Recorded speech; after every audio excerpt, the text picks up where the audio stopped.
And now let's bring in Mustafa Janer here in Istanbul. He's an assistant professor of Iranian studies at the Middle East Institute of Sakarya University. Janer, I don't know what's going on here because, see, over the course of the past few weeks, we have heard both sides holding multiple rounds of negotiations.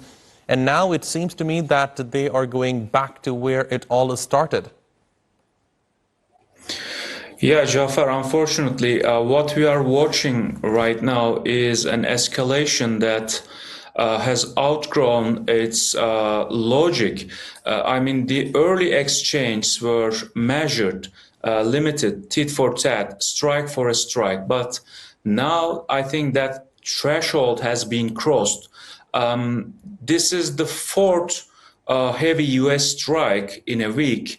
But we should also notice the shape of these strikes. The American strikes are generally mostly concentrated on the Strait of Hormuz with the aim of degrading Iran's military capabilities around the strait, specifically the capabilities that Iran has been using for shutting down the strait. So the United States actually is not aiming the country at large, but a specific region. And we could also say that naturally the war, in effect, has locked onto Hormuz. So the clearest signal that this is coercion rather than a wider campaign. And both sides, since they are deeming themselves as the victors of this war, they are trying to impose their own terms and conditions on each other. The United States is trying to degrade Iran's military capabilities. And also, I should add that, I think it was yesterday or the day before, the United States also aimed some civilian infrastructure of Iran, like one bridge, a railway bridge, and one maritime trade control tower. So it is a signal that US can also widen its military attacks against Iran. Then what happens to the so-called Memorandum of Understanding signed between the two sides? I understand President Donald Trump said that it's basically over, it's no longer in place. Given the attacks that we are seeing between the two sides, is it effectively over now, Janer? I wouldn't say diplomacy is dead, but apparently both sides are deeming this MOU is over.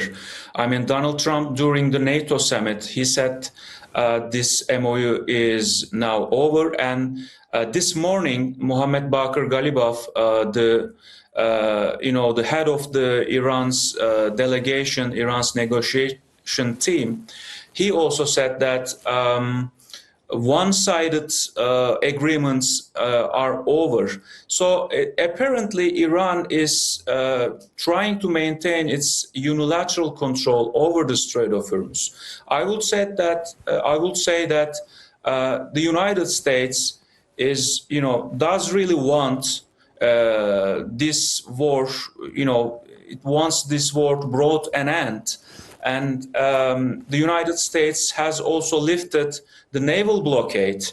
In return, Iran, was supposed to open the strait, turn it to its pre-war condition. But yesterday, there was a meeting with Omani delegation, and Iranian team has rejected Omani delegation's offer that Omanis were offering that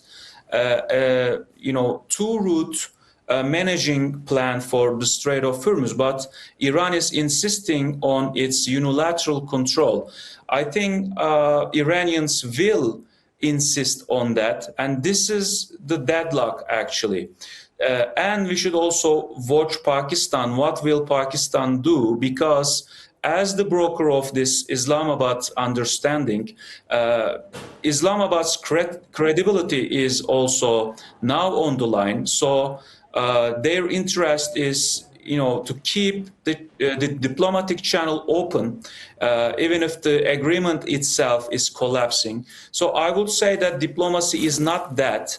Maybe MOU is that, but the diplomacy is not that. But it is severely damaged. So I think this is the picture that we are all looking at right now. Johnner, what's the way out of this crisis? What needs to happen right now in order for warring sides to de-escalate tensions? You mentioned Pakistan there. Obviously, Pakistan has been trying to facilitate the dialogue, including many regional countries, including Turkey, which is at the forefront. But given the tensions that we are seeing right now, and the rhetoric especially that's been coming from both the White House and the Iranian leadership, does it seem likely that tensions are going to go down in the near future, or would you say that this is something that might continue for a few more weeks? I think I am a little bit pessimistic at the moment, because we should diagnose, we should, detect the barriers, the obstacles to peace. I mean, internally, for example, Iran has used these funeral rites to reinforce public mobilization and also reinforce an hardline stance against the United States. So I think internal balances are also important here in this equation. Iran is clearly, has adopted a very assertive, very harsh posture against the United States. It clearly wants to, leverage the Strait of Hormuz card, and also it's playing the world economy card, because it thinks that it could withstand this war, this huge costs coming from this war, and it also thinks that Trump is cornered, because the midterm elections are, looming. And also we are going to see what will markets react tomorrow morning to this latest escalation. So Iran is deeming itself as the victor of this war. I think both sides should, try to see the things through the prism of, de-escalation, diplomacy, and peace.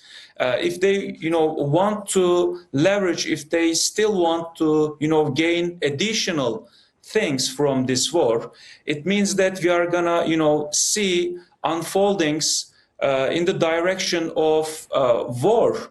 So that's why both sides need to stop, and also regional mediators, I believe they will intervene, they will step up.